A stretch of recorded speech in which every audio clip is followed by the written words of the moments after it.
धन्यवाद अध्यक्ष महोदय जी, आपने मुझे इस विषय पर बोलने का मौका दिया। कुछ दिनों पहले हम राम मनोहर लोहिया अस्पताल गए थे। पुलिस लाठीचार्ज में घायल दिल्ली की उस छात्र की स्थिति जानने के लिए जो आईसीयू में अपनी जिंदगी की सबसे बड़ी लड़ाई लड़ रही है।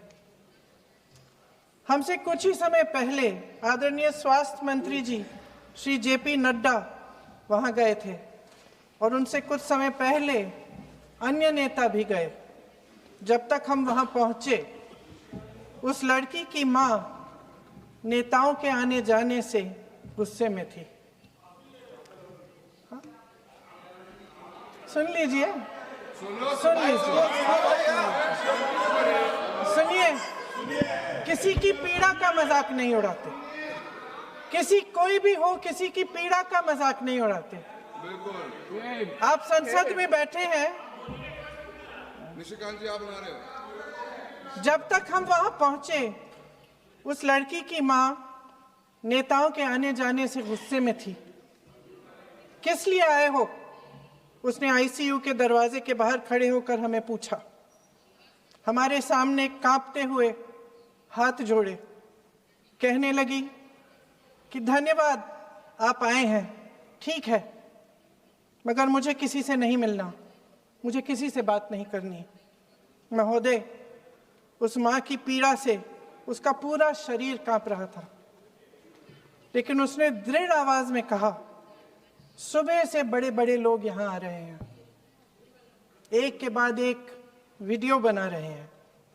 वह भी आए जिन्होंने मेरी बेटी का ये हाल किया है। किस लिए? उसने हमसे पूछा। किस लिए? मेरी बेटी की बलि तो चढ़ गई है, लेकिन उसे कुछ भी हो जाए तो मैं उसके लिए अपने आप लड़ूंगी। मुझे किसी की मदद नहीं चाहिए, मैं अकेले लड़ लूंगी। महोदय, शायद मुझे यहाँ खड़े होकर सबके सामने ये बात नहीं कहनी चाहिए, मगर उस माँ की गुहार ने मुझे शर्मिंदा किया। उसके दिल के टूटने की वो आवाज़ जो अस्पताल की दीवारों से में गूंज रही थी, मेरे मन में अभी भी गूंज रही है। इसलिए उस माँ की इजाज़त लिए बिना मैं आपके द्वारा आदरणीय प्रधानमंत्री महोदय जी और आदरणीय गृह मंत्री महोदय जी से पूछना चाहती हूँ कि क्या ज़रूरत थी एक मासूम बच्ची पर इस तरह दमन करने की? क्या ज़रूरत थी उन छात्रों पर आंसू गैस चलवाने की, उन पर लाठियां बरसाने की, उन पर वाटर कैनन्स चलवाने की? क्या ज़रूरत थी उन नौजवान लड़कियों को जलील करते हुए उनके कपड़े फाड़ने की, उनको बेरहमी से गंदी तरह पिटवाने की? देश के युवाओं पर पैलेट गन्स और AK-47 चलवाने की क्या आवश्यकता थी? क्या वे आतंकवादी थे? क्या आतंकवादी हैं? टेररिस्ट हैं? हाँ, कांग्रेस बोल रही है। हाँ, कांग्रेस बोल रही है। जवाब दीजिए, जवाब दीजिए। कांग्रेस बोल रही है, जवाब मांग रही है, जवाब दीजिए।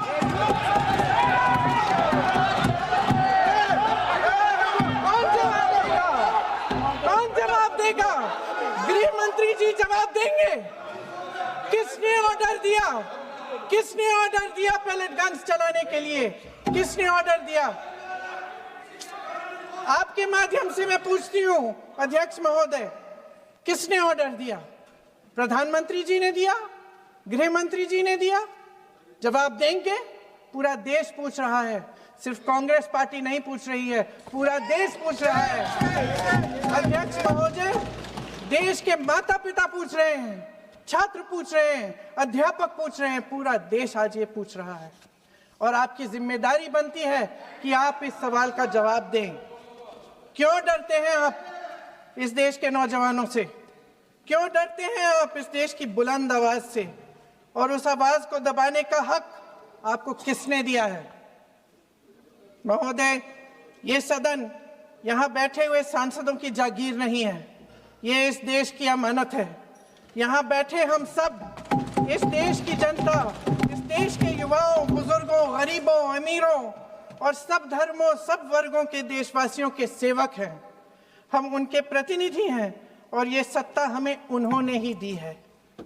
इस देश का संविधान हमारी सर आंखों पे, इस देश का लोकतंत्र सर्वोपरि है। इसे ध्वस्त करना पाप है। यह करोड़ों जनता हमसे सिर्फ एक चीज मांगती है, जवाबदेही। इंग्लिश में इसे अकाउंटेबिलिटी कहते हैं।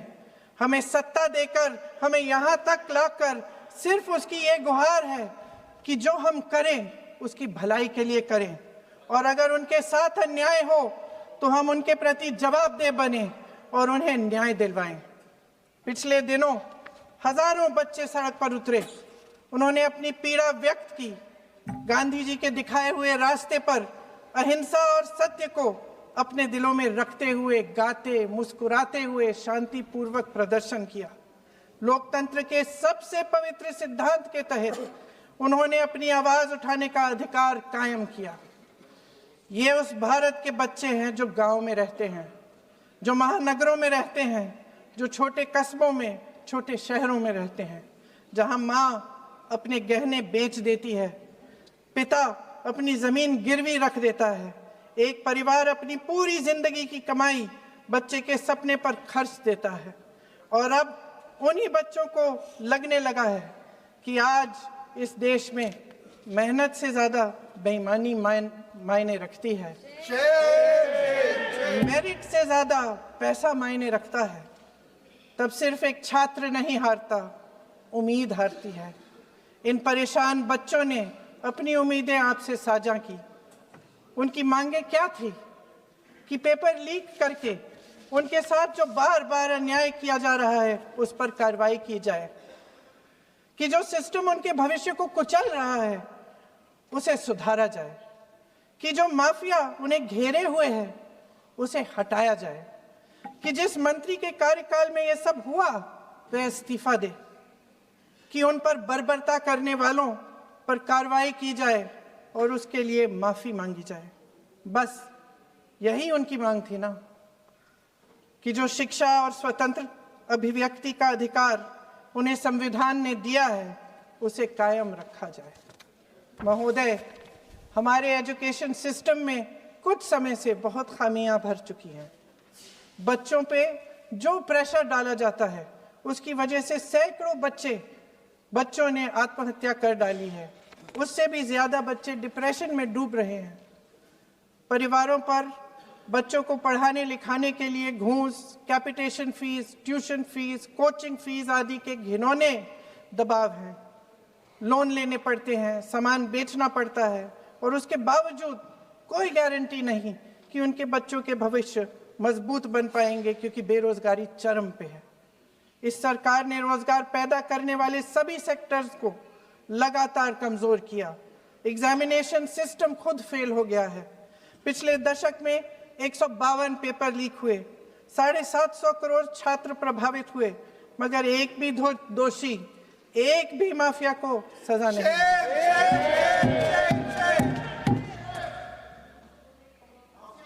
हमारे एजुकेशन में आरएसएस के प्रचारकों को भर भर कर उसे खोखला बना दिया है। जबरदस्ती एनटीए बनवाकर सिस्टम का केंद्रीकरण करके उसे और भी उलझा दिया। देश के कुल बजट में, हाँ जी जबरदस्ती, आपने अभी अभी सुना तमिलनाडु के हमारे साथी क्या कह रहे थे। देश के कुल बजट में एजुकेशन बजट की हिस्सेदारी हर साल बढ़ाने की बजाय घटती जा रही है।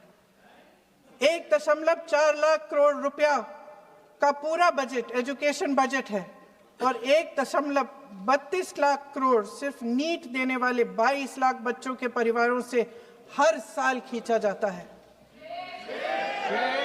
एक और शर्मनाक आंकड़ा भी है। 1.4 लाख करोड़ रुपया हमारा पूरा एजुकेशन बजट और 16 लाख करोड़ रुपए जो मौजूदा सरकार ने बड़े उद्योगपतियों के लोन माफ किए हैं। सोचिए कि इस सरकार की प्राथमिकताएं क्या है। सच ये है अध्यक्ष महोदय कि जिस तरह अस्पताल में उस छात्रा की मां का विश्वास पूरे सिस्टम से हट गया है, उसी तरह देश के युवाओं का भरोसा इस पूरे सिस्टम से टूट चुका है। और जब इस तरह देश के भविष्य हमारे युवा निराश होकर सरकार और सिस्टम से अपना भरोसा हटा देते हैं, तो उस भरोसे को फिर से बनाने के लिए सिस्टम के अंदर से जवाब नहीं ढूंढा जा सकता, उसके दायरे से बाहर निकलना पड़ता है, नए सिरे से ठोस प्रयास करने पड़ते हैं। अफसोस की बात यह है अध्यक्ष महोदय कि इतना हो जाने के बाद भी आदरणीय प्रधानमंत्री महोदय जी और उनके साथी इस सच्चाई को समझ नहीं पा रहे हैं। वे अभी भी ये सोच रहे हैं कि पीआर, नैरेटिव चेंज और पालतू मीडिया के सहारे एक बार फिर उनकी नैया पार हो जाएगी। परसों शिक्षा मंत्री जी ने शर्मनाक परिस्थितियों में अपना इस्तीफा दिया और कल यहीं मकर द्वार पर मेरे सत्ता पक्ष के सांसदों ने जिंदाबाद के नारे चिल्लाते हुए उनका संसद में ऐसे स्वागत किया जैसे मानो कोई सुपरस्टार पहुंच गए हैं। विडंबना देखिए महोदय, जब भूतपूर्व शिक्षा मंत्री को मुकुट पहनाया जा रहा था, स्वागत हो रहा था उनका, तब महाराष्ट्र में एक परिवार पेपर लीक पीड़ित अपनी बेटी की आत्महत्या का शोक मना रहा था।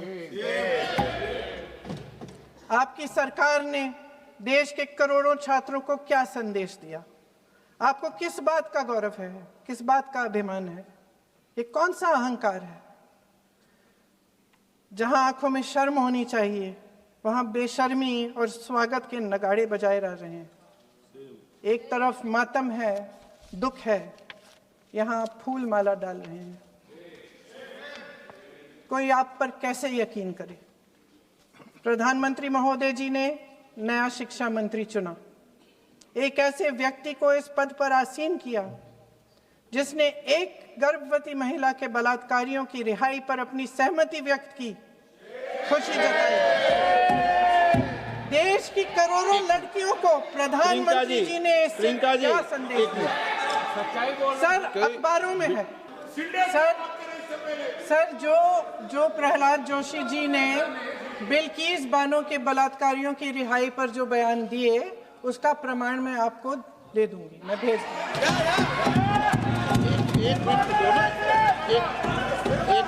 मैं ऑथेंटिकेट कर लूँ।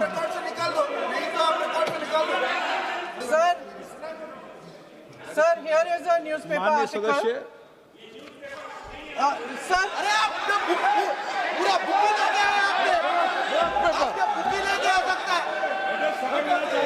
Sir, written by a respected journalist, I will authenticate using this, sir. आप माननीय सदस्य प्लीज इसको छोड़ दें। सर, अगर जोशी जी अपने बयान का इस खंडन कर विधेयक रहे पर ही हैं, चर्चा होगी। आप इस बयान का खंडन कर रहे हैं क्या जोशी नहीं, जी? माननीय से पूछेगा। सदस्य, मैं आपसे फिर आग्रह कर रहा हूं, इस सदन में इस विधेयक पर ही चर्चा होगी। फिर भी नो, ये विधेयक का विषय नहीं है।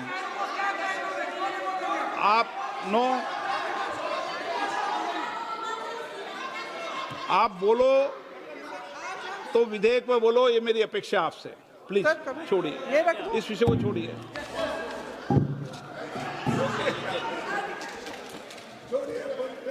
आज हम सदन पटल पर एक ऐसे विधेयक में संशोधन पर डिबेट कर रहे हैं जो 2024 में पारित हो चुका था, और इसमें मुख्य संशोधन यही है कि पेपर लीक के अन्य अपराधों के लिए सजा बढ़ाई जाएगी।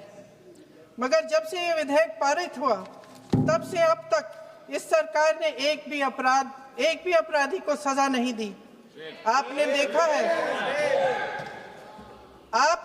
है कि कल और परसों से फेस रिकॉग्निशन द्वारा प्रदर्शन करने वाले बच्चों के नाम और पते सार्वजनिक किए जा रहे हैं, मगर यही काम पेपर लीक करने वाले अपराधियों के लिए अभी तक नहीं किया गया। ना इस विधेयक में पेपर लीक रोकने के कोई ठोस कदम है। इससे देश के युवाओं का भरोसा कैसे बनेगा? अध्यक्ष महोदय, आदरणीय प्रधानमंत्री महोदय जी को आपके माध्यम से मैं कहना चाहती हूं कि शायद उन्हें अपने सलाहकार बदलने चाहिए। वे असलियत से एकदम टूट चुके हैं।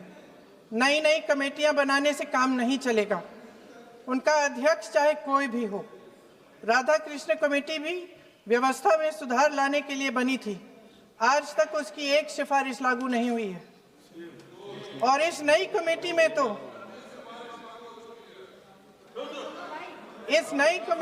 तो एक एक्स-आईबी चीफ,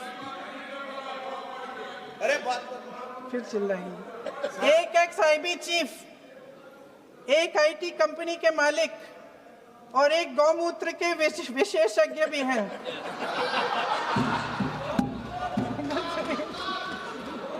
जो सच है क्या करें? इन्हें शिक्षा के बारे में क्या पता जी? सच है। आप आज मेरे से नाराज हो रहे हैं।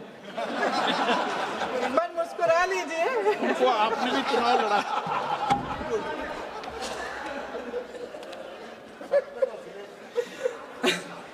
सर, फास्ट ट्रैक कोर्ट्स का रिकॉर्ड पहले से ही बहुत खराब है। वैसे भी कल की सुनवाई में सीबीआई का वकील पेश ही नहीं हुआ। संसद में विपक्ष को दोषी ठहराने से, खोखले राजनीतिक खेल खेलने से काम नहीं चलेगा। आप जेन जी का भरोसा वापस जीतना चाहते हैं तो नए नए एंगल से, अपने फोन से नए नए वीडियो बनाने से नहीं होगा।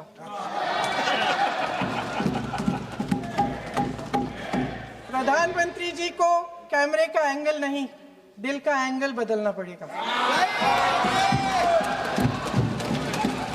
ये जेनरेशन जागरूक है, समझता है। झूठ पहचानने की उसकी अपार क्षमता है। इनका दिल और दिमाग जीतने के लिए आपको सच्चाई पर उतरना पड़ेगा। आपके शासन के चलते इस नौजवान पीढ़ी के साथ घोर अन्याय हुआ है, बर्बरता हुई है। इस सच्चाई को स्वीकार करिए। अपनी जिम्मेदारी से पीछे हटने से काम नहीं चलेगा। आदरणीय प्रधानमंत्री महोदय जी, आपको जिम्मेदारी लेनी पड़ेगी, ठोस कदम उठाने पड़ेंगे। शिक्षा विशेषज्ञों को इकट्ठा कीजिए, छात्रों, अध्यापकों, सभी स्टेक होल्डर्स को साथ लेकर, अन्य विचारधाराओं के थॉट लीडर्स के साथ गहरी चर्चाएं करवाकर एक नई शिक्षा प्रणाली तैयार कीजिए। मौजूदा नेशनल एजुकेशन पॉलिसी में 8 महीने तो एग्जाम चलते हैं, अध्यापकों को पढ़ाने का समय नहीं मिलता। सिर्फ आरएसएस के लोगों से भरने की बजाय सिस्टम को शिक्षित, एजुकेटेड, उन्नत और उदार दृष्टिकोण के लोगों से भी भरिए, जिनकी योग्यता सिर्फ उनकी विचारधारा न हो। रोजगार पैदा करने के सख्त कदम उठाइए, इस पर फोकस करिए। मेडिकल कॉलेजेस की संख्या बढ़ाइए, चिकित्सा शिक्षा का विस्तार कीजिए, ताकि ये बच्चे जो मेहनत कर कर के भी अपने भविष्य नहीं बना पा रहे हैं, एक उज्जवल भविष्य का सपना देख पाए। अध्यक्ष महोदय, छात्रों को सड़क से हटाया जा सकता है, लेकिन उनके सवालों को नहीं। हर लाठी जो किसी लड़की पर, किसी लड़के पर चली है, वे बच्चों की पीठ से ज्यादा सरकार की साख पर पड़ी है। देश के नौजवान न्याय मांग रहे हैं, भीख नहीं। वे यहां सरकार गिराने नहीं, अपना भरोसा बचाने के लिए आए थे। अध्यक्ष महोदय, आपके माध्यम से मैं सरकार को कहना चाहती हूं, अपनी साख बचाइए, अपनी नीयत ठीक करिए, अपनी अकड़ का इलाज कीजिए, अपने वादों पर अमल कीजिए। आपके शासन में हमने बड़ी बड़ी चोरियां देखी हैं। चुनाव में वोटों की चोरी, राम मंदिर में चंदा की चोरी, आपके उद्योगपति मित्रों द्वारा देश की संपत्ति की चोरी, किसानों की जमीन की चोरी। लेकिन सबसे बड़ी चोरी, हाँ ठीक है, सबसे बड़ी चोरी तब हुई। कहिए, बोलिए।